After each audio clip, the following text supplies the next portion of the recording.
بسم الله الرحمن الرحيم. الحمد لله رب العالمين والصلاة والسلام على سيد الأنبياء والمرسلين محمد وآله وأصحابه أجمعين. أما بعد فأعوذ بالله من الشيطان الرجيم.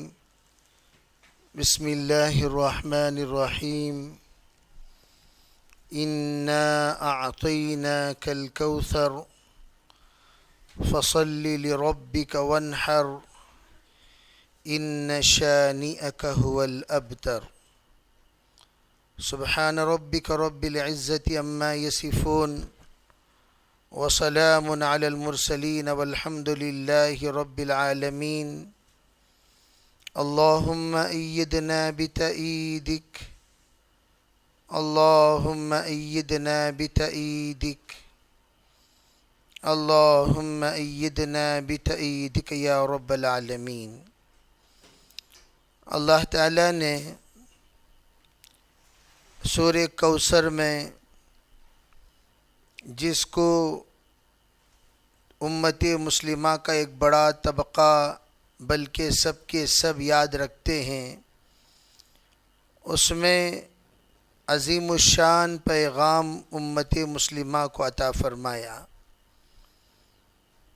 اس کے پیغام میں قربانی کا حکم ہے، اور وہ حکم جو رمضان المبارک کے بعد بقرعید کے موقع پر سنایا گیا، اس حکم کی وضاحت اللہ نے سورہ کوثر میں فرمائی. چنانچہ سورہ کوثر کا ترجمہ ظاہری اعتبار سے یہ ہے: انا اعطیناک الکوثر. انا یقیناً ہم، اعطینا عطا کیا ہم نے، کا آپ کو، الکوثر آب کوثر، حوض کوثر، ہم نے آپ کو حوض کوثر عطا کیا. انا اعطیناک الکوثر، ہم نے آپ کو حوض کوثر عطا کیا. چنانچہ اس کے شکریہ میں فصلی، آپ نماز ادا کیجئے، نماز پڑھیے، لربک، اپنے پروردگار کی.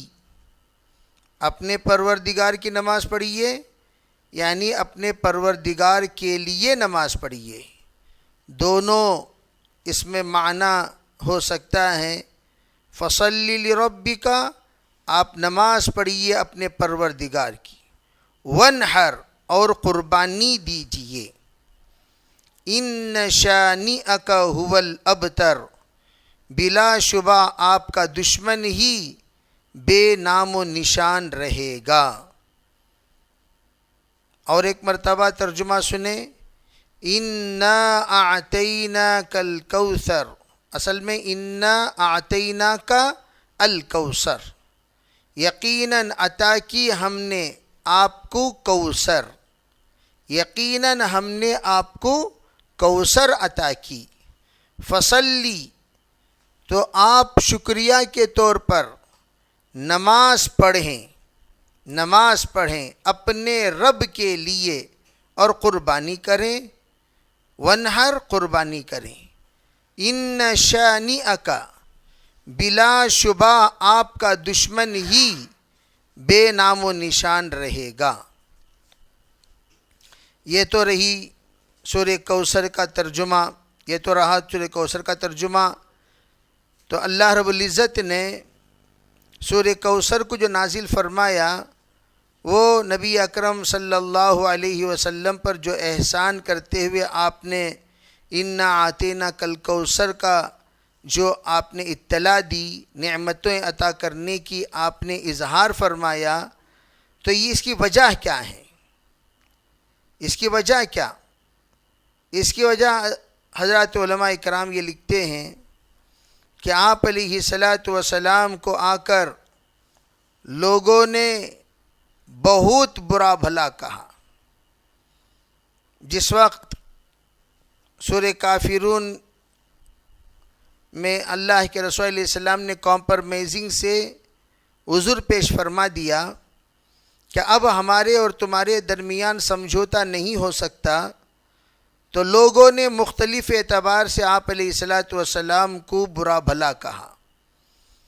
تو آپ کو یوں فرمایا، جب آپ کے نرین اولاد انتقال ہو رہے تھے، جب آپ کے نرین اولاد انتقال ہو رہے تھے تو اس موقع پر کہا انت ابتر انت ابتر انت ابتر، آپ ابتر ہیں، یعنی آپ کی اولاد آگے نہیں بڑھے گی، آپ کی نسل آگے نہیں بڑھے گی، آپ کی نسل ختم ہو جائے گی، آپ بے نام ہو جائیں گے، یہ کہا۔ اور آپ لوگوں کو میں یہ بتاؤں کہ سورہ کوثر نزول کے اعتبار سے 15واں نمبر ہے، سورہ کافرون نزول کے اعتبار سے 18واں نمبر ہے۔ سورہ کوثر کے نازل ہونے کے بعد سورہ کافرون نازل ہوئی ہیں۔ گویا سورہ کوثر میں اللہ جل شانہ نے ان کا جواب دیا، ارے تم لوگ کیا کہتے ہو؟ آپ کے نرین اولاد بعض روایتوں میں 2 طاہر اور طیب، بعض روایتوں میں 3 طاہر طیب ابراہیم، بعض روایتوں میں 5 طاہر طیب ابراہیم قاسم اور عبداللہ، بعض نے 5واں نام کوئی اور بیان کیا۔ تو گویا بعض سیرت کی کتابوں میں حضور کے 2 بچے لڑکے پیدا ہوئے، بعض میں 3 لڑکے ہوئے، بعض میں 4 لڑکے ہوئے، بعض میں 5 لڑکے ہوئے، لیکن حضور کے سب لڑکے انتقال ہو گئے۔ کوئی بھی لڑکا آپ علیہ الصلاۃ والسلام کا زندہ نہیں رہا، تمام لڑکے اللہ کے پیارے ہو گئے۔ اور عام طور پر لڑکے سے نسل چلتی ہے، جب باپ انتقال ہو جائے گا تو بیٹا اس کا قائم مقام ہوگا، تو بیٹے کے بیٹا یعنی پوترا اس کا وارث بنے گا، پھر پوترے کا بیٹا یعنی پڑپوترا اس کا وارث بنے گا۔ جب لڑکے پیدا ہوتے ہیں خاندان میں، وہ اس کے وارث کہلائے جاتے ہیں، اور وارث مورث کی تمام ذمہ داری کو سنبھالتا ہے، وارث مورث کا تمام حق ادا کرتا ہے، وارث مورث کے نقش قدم پر چلتا ہے، وارث مورث کے تمام ذمہ داریوں کو نبھاتا ہے، وارث ہر طرح کے خیر کے کام جو کچھ مورث نے شروع فرمایا اس کو پورا کرتا ہے۔ اب جب آپ علیہ الصلاۃ والسلام کے کوئی وارث نہیں رہے تو ان لوگوں نے یوں کہا انت ابتر، آپ تو ابتر ہیں، آپ کو کوئی نرین اولاد نہیں ہے، گویا آپ کا نام ختم ہو جائے گا، آپ کا نام ختم ہو جائے گا اور آپ کا کام بھی ختم ہو جائے گا۔ تو حضور علیہ الصلاۃ والسلام کو اللہ نے تسلی دیتے ہوئے کہا کہ آپ اپنے دل کو چھوٹا نہ کریں، انا اعطیناک الکوثر، ہم نے آپ کو حوض کوثر عطا فرمایا۔ حوض کوثر کتنا لمبا ہے؟ 1 ماہ مسافت کی اس کی لمبائی ہے اور 1 ماہ کی مسافت کی چوڑائی ہے۔ اس کا چوڑائی یعنی عرض 1 ماہ کی مسافت، طول 1 ماہ کی مسافت۔ اس کا پانی دودھ سے بھی زیادہ سفید اور شہد سے بھی بڑھ کر میٹھا، اور اس کے پینے کے برتن اتنی کثیر تعداد میں ہوں گے کہ اس کی ان گنت گنا نہیں جا سکتا۔ اس کی عجیب و غریب چمک اس برتن میں ہوگی، اور آسمان کے ستاروں کے مانند ہوں گے اس کی چمک کے اندر، ایسی نورانیت ہوگی۔ جو کوئی حوض کوثر سے 1 مرتبہ پانی پی لے، فرمایا اس کے بعد کبھی پیاس نہیں لگے گی۔ گویا حوض کوثر کا پانی پی لینا، علماء فرماتے ہیں اس کے جنتی ہونے کی علامت جب وہ جنتی ہو گیا کبھی جہنمی نہیں ہو سکتا۔ گویا جہنم میں جانے سے اللہ رب العزت نے حوض کوثر پینے والوں کو بچا لے گا ہمیشہ ہمیشہ کے لیے۔ اس لیے جہنم کا سب سے ادنا درجے کا سزا، ادنا درجے کا اللہ کے طرف سے جو عذاب ہے وہ پیاس ہے، وہ پیاس ہے۔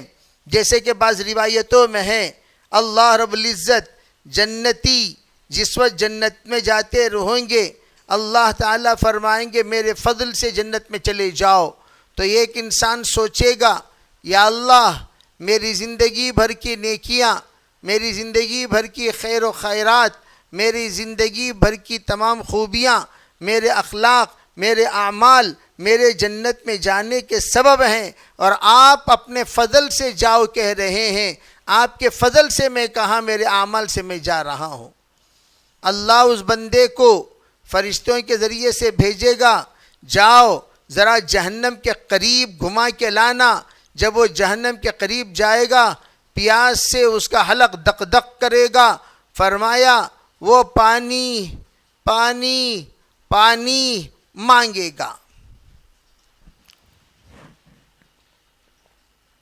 جب وہ پانی مانگے گا اس سے کہا جائے گا ارے بھائی تمہیں پانی چاہیے، تمہارے اعمال دینے ہوں گے، اعمال یہاں 500 برس کے اعمال کے بدلے میں 1 گلاس پانی ملتا ہے۔ اب اس بندے نے جب دیکھا میری جان کے لالے پڑ رہے ہیں، چلو بھائی 1 گلاس پانی دے پانی کے لیے میرے اعمال دے دیتا ہوں، دے دے گا، پانی پی لے گا۔ اب پھر دوبارہ قریب لے جایا جائے گا، پانی پانی، اللہ کے طرف سے پھر دوبارہ یہی بات ہوگی۔ فرمایا اب اس کے پاس اعمال جو بھی تھے وہ سب ختم ہو گئے۔ اب وہ بیچارہ یوں کہے گا اے اللہ مجھے معاف کر دے، جو بھی جنت میں جائے گا آپ کے فضل سے ہی جائے گا، وہ اپنی مہارت سے، اپنی نماز سے، اپنی عبادتوں سے، اپنے تمام دیگر چیزوں سے نہیں، حقیقت آپ کے پانی سے۔ تو گویا اللہ کے فضل کا اسے احساس ہوگا۔ فصلی، اللہ کے رسول علیہ السلام کو اس کے بعد حکم دیا آپ پر ان تمام احسانات جو اللہ نے فرمائے۔ علماء فرماتے ہیں آب کوثر کی تمنا لوگ کریں گے، انبیاء کریں گے، کاش ہمیں ملتا ہمیں ملتا ہمیں ملتا، لیکن وہ آب کوثر تمام نبیوں کو اللہ حوض دیں گے، لیکن کوثر کا حوض تمام حوضوں کا سردار ہے، اور وہ حوض میں سب سے زیادہ لوگ وارد ہوں گے۔ بخاری شریف کی روایت ہے حوض کوثر پر آنے والوں کو فرشتے دھکا دے کر باہر نکال رہے ہوں گے، فرشتے دھکا دے کر باہر نکال رہے ہوں گے۔ یوں کہا جائے گا کہ بھئی نکلو نکلو نکلو۔ اللہ کے رسول علیہ السلام پانی پلاتے پلاتے پوچھیں گے ارے بھائیو آپ ہمارے اس امتی کو کہاں نکال رہے ہو؟ حضرت نبی علیہ السلام کے اس سوال پر فرشتے جواب دیں گے اللہ کے رسول یہ وہ لوگ ہیں جنہوں نے آپ کے بعد آپ کے دین کو بدل دیا، جنہوں نے آپ کے بعد آپ کے دین کے اندر بگاڑ پیدا کر دیا، جنہوں نے آپ کے بعد آپ کے دین کے اندر ترمیم کر دیا، جنہوں نے آپ کے بعد آپ کے دین کی شکل بگاڑ دی۔ اللہ کے رسول علیہ السلام کو اتنا غصہ آئے گا، اتنا غصہ آئے گا، اتنا غصہ آئے گا، حضور علیہ السلام فرما لگیں گے سحقاً سحقاً لمن غیر بعدی، ارے بھائی دور دور ہو جاؤ، دور کر دو ان نالائقوں کو، دور کر دو میری نظروں سے جنہوں نے میرے بعد میرے دین کو بدل دیا۔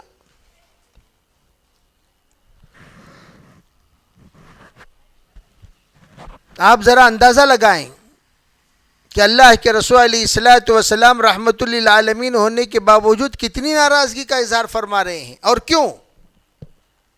فرمایا دین کے اندر تبدیلی لانے والا گویا اللہ کے رسول کی زندگی بھر کی محنت کو پامال کرنے والا، گویا یوں سمجھا جائے گا حضور کے دین کو خراب کرنے والا، حضور کے دین کو تباہ کرنے والا، حضور کے دین کو ہلاک کرنے والا، حضور کی دین کو مسمار کرنے والا، حضور کی دین کو ستیہ ناش کرنے والا، حضور کے دین کو بدنام کرنے والا، حضور کی صلی اللہ علیہ وسلم جن مقاصد کی بنیاد پر تشریف لائے اور پورے عالم میں آپ نے جن مقاصد کی بنیاد پر تشریف لائے، پورے عالم میں آپ نے اس کا مکمل طور پر اعلان بھی فرمایا، محنت بھی فرمائی، عالم کے کونے کونے میں صحابہ کو روانہ فرمایا۔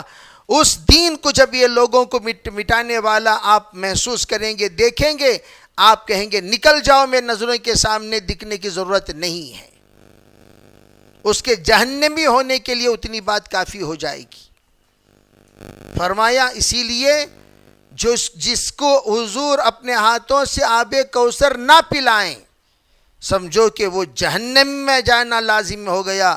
جس کو آب کوثر پلا دیں وہ جنت میں انشاءاللہ یقیناً جائے گا۔ اس سلسلے میں مزید تفصیلات آپ حضرات کے سامنے انشاءاللہ آئندہ عرض کروں گا۔ اب بس آج اتنا سمجھنے کی کوشش کریں کیا ربط ہے سورہ کافرون میں اور اس صورت میں سورہ کوثر میں۔ دیکھیے وہاں سورہ کافرون میں کہا گیا، سورہ کوثر جیسے میں نے کہا سورہ کوثر پہلے نازل ہوئی بعد میں کافرون، تو اس صورت کے نزول کے بعد اللہ کے رسول علیہ السلام کو اللہ نے فرما دیا آپ زیادہ ان لوگوں کو گھگانے کی ضرورت نہیں، منانے کی ضرورت نہیں، یہ لوگ آئیں گے الگ الگ سے آفر دیں گے، آپ کہہ دیجئے لکم دینکم ولی دین، بس تم تمہارا راستہ ناپو، میں میرے راستے پہ چلوں۔